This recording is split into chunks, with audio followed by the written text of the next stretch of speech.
Fala pessoal, sejam muito bem-vindos aqui ao canal e hoje eu tenho um vídeo importantíssimo, sabe por quê? Porque se a gente não aprender um novo jeito de investimentos, uma nova economia, a gente pode ficar para trás, tá bom? E eu estou recebendo aqui um convidado. Guilherme, tudo bem, cara? Prazer estar aqui contigo, Ricardo. Bom, o Guilherme, trabalha lá na CapTable, né? Ele é especialista em startups. Galera, é um assunto que eu tô muito vidrado porque realmente é uma nova economia que a gente está vivendo, né? De fato, a gente vê o Brasil se desenvolvendo muito. Nós, como país de terceiro mundo que somos, temos uma série de problemas socioeconômicos, mas o mercado de inovação, o mercado de tecnologia não para de se desenvolver. Ano a ano, o número de startups sendo criados, o número de iniciativas de corporate venture capital, o número de fundos de investimentos em startups, o número de aceleradoras, hubs de inovação que surgem no Brasil é impressionante. E a gente também pode surfar um pouquinho desse mercado e é isso que a gente vai falar aqui hoje, né, cara? Não, e não é só isso, é o que a gente estava conversando antes. É necessário a gente começar a entender também esse novo mundo. Sabe por quê, galera? Eu já vou pedir para o Guilherme já colocar o gráfico que a gente separou, porque é o seguinte, aquele jeito de investir apenas na Bolsa de Valores, lá dos anos 80, nos Estados Unidos, anos 90, mudou completamente. Hoje em dia, as empresas, quando chegam lá na Bolsa de Valores para fazer o IPO, já passou o lucro. Vocês viram o que aconteceu com o Nubank, né? Quem investiu no IPO do Nubank até hoje perdeu 32%. Guilherme, explica isso daí, vamos botar o gráfico na tela para a gente ver esse impacto. Então, pessoal, esse gráfico que vocês estão vendo aí agora é o gráfico que mostra a valorização de empresas de tecnologia americanas antes e depois do IPO. Aqui a gente separa o mercado público do mercado privado, mas é importante fazer a distinção. Quando a gente fala público e privado aqui, a gente não está falando nada de empresa estatal, tá? A gente está falando de empresas que já são listadas em Bolsa de Valores ou empresas que ainda têm o seu capital fechado.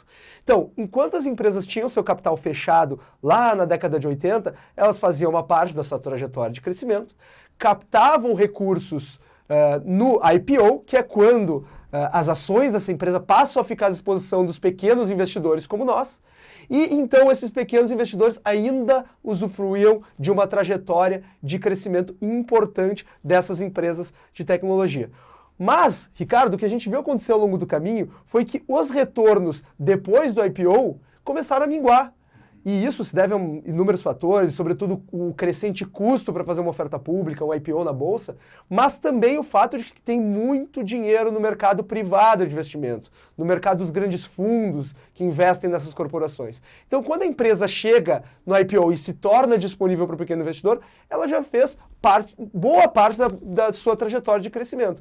Um exemplo mais clássico que a gente tem aqui é o Uber. O Uber foi fazer o seu IPO e se tornar disponível ao pequeno investidor depois de já ser uma mega empresa presente em mais de 120 países. E galera, olha o alerta, né? O que isso daí quer dizer? Por isso que eu fiquei impressionado e fiz questão de trazer o Guilherme aqui, porque eu estou estudando muito sobre o mundo de startups e realmente é muito importante.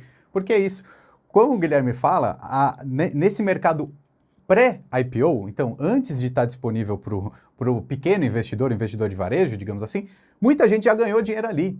E aí, a margem que sobra para a gente não existe mais. Então, se a gente não começar a entender que a gente também pode investir nesse mercado privado, ou seja, antes da oferta pública, a gente vai perder dinheiro. Por quê? Esse gráfico aí, na minha opinião, está mostrando uma tendência. Vou até pedir para colocar de novo aí, porque a gente pode falar de alguns exemplos. Se a gente chegar e olhar aqui a Apple, lá nos anos 80, a gente pode ver por essa barrinha azul clara que isso quer dizer que foi o pré-IPO, né? Um lucro, então, um lucro considerável. Mas olha como a barrinha azul escura também é lucro para quem investiu na Bolsa de Valores.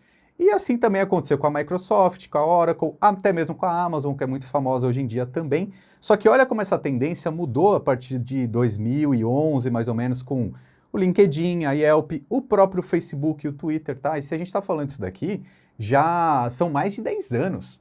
Ou seja, o lucro estava naquele mercado privado, né? Então, pensar nessa nova economia, pensar em startups, eu acho que é uma necessidade do investidor também. Não tem dúvida, Ricardo. Eu acho que o grande lance que as pessoas têm que começar a se dar conta é que agora elas podem participar desse mercado também. Legal. Porque antigamente o mercado privado, pegar essas empresas de tecnologia cedo na sua trajetória, quando ainda são startups, não estava acessível ao pequeno investidor. Estava acessível aos grandes fundos, às famílias muito ricas, aos investidores mais ligados ao mercado profissional. E o mercado vem se desenvolvendo ao longo dos últimos anos de forma a possibilitar que o pequeno investidor também tenha acesso a esse mercado. A CapTable, que é a empresa que eu fundei, faz esse movimento, traz esse mercado acessível ao pequeno investidor, que pode, com valores a partir de R$1.000, investir nessas empresas de tecnologia em estágio inicial de desenvolvimento e talvez capturar boa parte dessa trajetória de crescimento. Então, isso daí é muito legal e é bom porque antigamente eu acho que o mercado de bolsa de valores também era restrito, né? Se a gente for puxar, sei lá, a década de 80 no Brasil, então, era restrito. Então a gente vê que esse movimento do mercado privado, de startups, por exemplo, ainda é restrito. Mas essa iniciativa que vocês têm lá na CapTable, por exemplo, é muito legal, porque diversifica isso, democratiza, disponibiliza para qualquer uma pessoa investir, né? E aí eu acho legal até a gente trazer um ponto, como você disse, é acessível, por exemplo, R$1.000 já é possível investir, e a característica, eu acho que do investimento em startup, ela tem alguns pontos que eu acho legal a gente destacar aqui.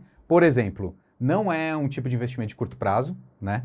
Qual que é mais ou menos um período que você acha viável? Esse é o grande lance do investimento em startups. Quem investe em startups tem que estar pronto para investir no longo prazo.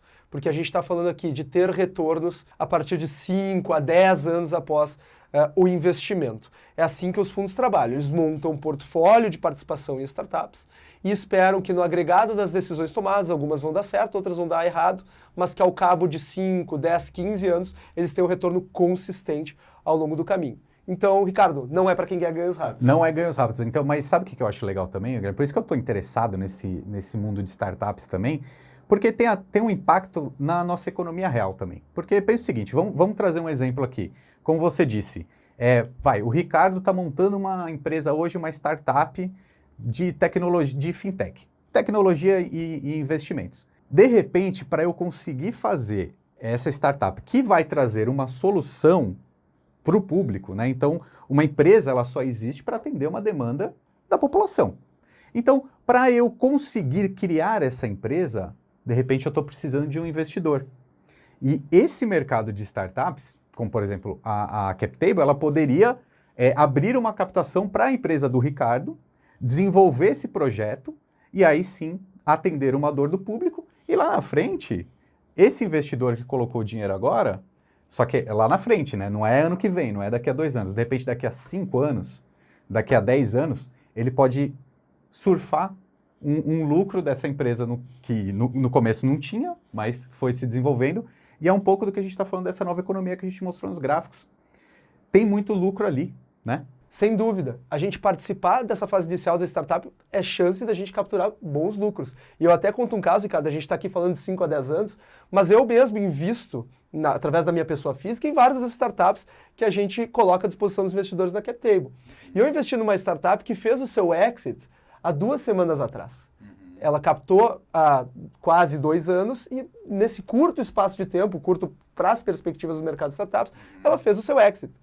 E eu recebi uma notificação do aplicativo do banco dizendo que o meu dinheiro tinha caído na minha conta. Pessoal, que prazer que é receber na conta bancária o dinheiro do exit de uma startup, ver o seu dinheiro sendo multiplicado algumas vezes. Todo mundo deveria ter essa experiência um dia que é maravilhosa, eu recomendo. Então, explicando o que é o exit, então essa empresa, ela captou recurso através da CapTable e aí essa empresa trouxe dinheiro para dentro do caixa, colocou seus projetos lá para acontecer, validou e tudo mais, aí veio uma outra empresa e comprou ou uma fatia, ou toda essa primeira empresa, que foi a que os investidores colocaram dinheiro. Esse exit, então, é alguém que botou um dinheiro e trouxe lucro, tanto para a empresa quanto para os investidores. Importantíssimo ligar a tecla SAP, Ricardo, porque aqui a gente acaba viciado dentro do mercado, falando os termos, mas é bom a gente estar sempre trazendo os conceitos para o pessoal que ainda não está versado. Não, e esse ponto ele é importante também, como você disse, foi 1 ano e meio, né? 1 ano e meio, quase 2. 1 ano e 2. meio foi considerado rápido. Né? Então, dúvida. por exemplo, sei lá, de repente você tem 10 empresas ali no seu portfólio de startups investidas.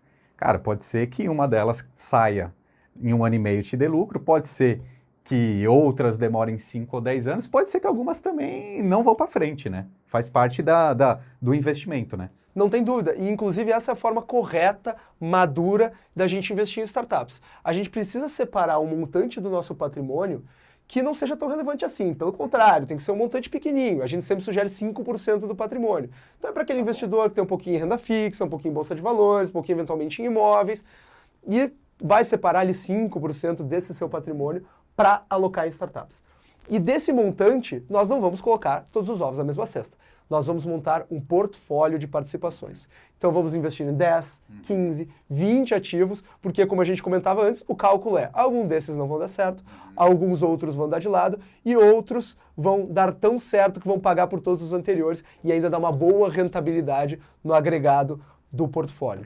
E aí você pode investir, por exemplo, R$1.000 em cada uma delas e começar a entender e ser sócio daquela empresa que também realmente você gostar, né? E é legal que hoje em dia tem essa democratização. Você entrar lá no site da CapTable, vai dar para ver algumas ofertas, né? Sem dúvida, a gente coloca uma oferta no ar a cada 10 dias, uma nova oferta no ar a cada 10 dias, e no www.captable.com.br vocês podem ter acesso, se abrirem a conta lá, vão receber sempre que tiver uma nova oferta de investimento, uma nova startup captando recursos. Mas é importante comentar, Ricardo, que a CapTable não é a única alternativa para quem quer investir em startups, quem quer capturar os ganhos lá de trás dessas empresas. Sim. Nós podemos também nos tornar investidores anjo, nós podemos investir através de aceleradoras. Existem hoje, o mercado está criando várias formas do pequeno investidor participar do mercado de startups. E é importante a gente estar atento, porque senão a gente vai investir só lá na Bolsa de Valores, quando os ganhos já não são mais os mesmos, como a gente falou aqui durante o vídeo. Exatamente. E aí a gente mostra mais uma vez o exemplo do Nubank, porque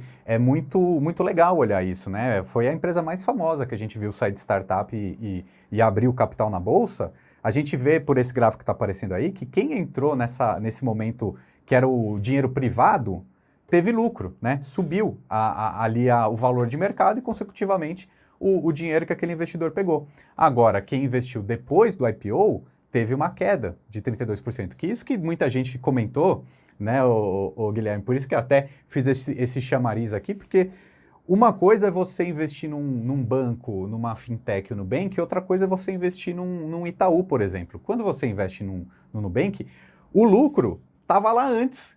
Quando abriu o capital na Bolsa, muita gente aqui na internet falou também isso. O valuation está muito alto, ou seja, essa empresa está cara, a tendência é cair. Agora, se a gente olhar uma ação do Itaú, por exemplo, são 5 anos, às vezes sobe um pouquinho, cai um pouquinho, mas meio que anda de lado, porque já chegou naquela maturação de mercado. Então, o potencial de crescimento de uma empresa como um Itaú, um Bradesco, etc., é muito pouco. Um potencial de um bancão desse dobrar de tamanho é quase ínfimo, quase não existe. Agora, um Nubank multiplicar de tamanho, a gente viu por essas barras que a gente mostrou agora há pouco na imagem, que foi possível e aconteceu, né? Mas uma outra característica de investimento. Perfeito, o gráfico que a gente demonstrou é o tamanho das rodadas de investimento que o Nubank recebeu sucessivamente, enquanto ainda era uma empresa fechada. E vocês podem ver que a cara do gráfico, ela é exponencial, que é a característica que a gente aponta nas startups, essa possibilidade de crescer muito rápido e dominar o mundo em alguns poucos anos, que é mais difícil a gente observar, né, em empresas da economia tradicional. Exatamente. Então, eu faço muita questão de trazer esse assunto para cá, porque de repente não é algo muito comum, né? É relativamente novo, né? Essa possibilidade de investimento em startups, investimentos em empresas do mundo real, fora da Bolsa de Valores, talvez seja um pouco mais fácil, um pouco mais difícil para alguns, mas eu estou muito interessado nesse tema, por isso que eu trago aqui, porque eu acho que é um caminho interessante para os empreendedores em si e também para os investidores. A gente precisa divulgar mais essa possibilidade, não só pensando em ter altíssima rentabilidade, mas para a gente formar esse mercado, né? Eu acho que tem, como você falou, tem várias pontas nesse mercado. Tem o empreendedor que está montando uma empresa e precisa de captação, tem um investidor anjo que está colocando dinheiro ali, tem um investidor, pessoa física, que de repente tem pouco dinheiro, mas também quer participar. Então a gente pode, divulgando, né, compartilhando esse vídeo, por exemplo, a gente pode aumentar toda essa cadeia, né? Mais investidores, mais empreendedores, mais empregos, mais, enfim, né, mais investidores pessoa física. Eu tô muito empolgado com esse assunto aqui. Ricardo, eu acho que é um assunto que está muito quente no mercado, eu estou à disposição para a gente sempre conversar com a tua audiência sobre isso, né? E eu acho que é importante a gente pontuar aqui que o ganho financeiro é só um dos motivos pelo qual a gente deve estar conectado nesse ecossistema e a gente deve considerar investir em startups. Uma outra coisa que eu considero muito interessante também desse mercado é que quando eu invisto em startups, eu passo a respirar um mundo que é onde estão as mentes mais brilhantes do mercado, onde estão os novos métodos de gestão, onde estão as novas formas de gerir pessoas, de recursos humanos, onde estão as novas ferramentas. Eu acabo aprendendo um conjunto de ferramentas e criando um repertório que eu posso aplicar nos meus negócios tradicionais, no meu dia a dia, e que pode alavancar ainda mais a minha atividade profissional. Então, respirar esse mundo, aprender com esse novo mundo, vale muito mais do que o MBA, eu não tenho dúvida nenhuma. Muito bom. Então, galera, faça o seguinte, deixa aqui nos comentários o que você quer saber mais sobre esse assunto, sobre mercado de startups, inovação, formas de ganhar dinheiro ou não, que a gente volta aqui para responder. Ou eu volto sozinho, ou convido o Guilherme para participar aqui de novo. Cara, muito obrigado, viu? Valeu, Ricardo. Eu estou sempre à disposição para estar aqui conversando contigo, com a tua audiência. E, pessoal, lá no nosso Instagram, @CapTableBR, a gente está sempre também publicando muitas novidades sobre o mercado de startups, como investir, etc. No meu Instagram pessoal, @GuilhermeEnck, Enck é ENCK. Também eu tenho postado bastante conteúdo e pode me mandar uma mensagem por lá. Quem tiver dúvida, eu respondo todas as mensagens. Fique à vontade para me procurar no Instagram e continuar essa conversa. Muito bom, muito bom. Então, dá uma olhada também nesses outros vídeos que a gente vai deixar aqui, já está aparecendo aí na sua tela, tá bom? Valeu, gente. Um abraço e até mais. Um abraço, até a próxima.